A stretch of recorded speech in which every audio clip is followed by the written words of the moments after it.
నవల రచయిత వాసిరెడ్డి నారాయణరావు కన్నుమూత. జూబ్లీహిల్స్ మహాప్రస్థానంలో అంత్యక్రియలు. ప్రముఖ కథ నవల రచయిత, గ్రామీణాభివృద్ధి సంస్థ విశ్రాంత ప్రాజెక్ట్ డైరెక్టర్ వాసిరెడ్డి నారాయణరావు 97 సంవత్సరాల వయసులో కన్నుమూశారు.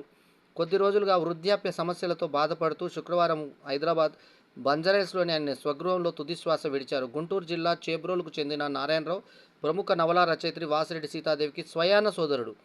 1951లో రాసిన తీగ తెచ్చిన సంపద కథతో సాహిత్య ప్రస్థానం ప్రారంభించి వనశ్రీ, నరేంద్ర, రహీంషా కలం పేర్లతో 100కు పైగా కథలు రాశారు.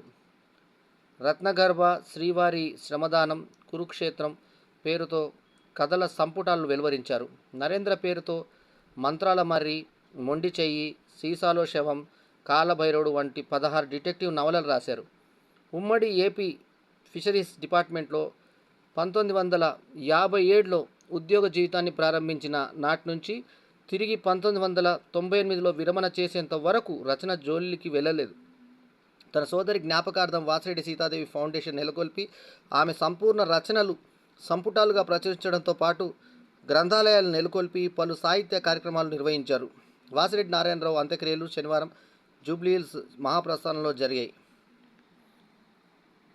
ఆయన ఆత్మకు శాంతి చేకూరాలని ప్రార్థిస్తూ ఓం శాంతి శాంతి శాంతి.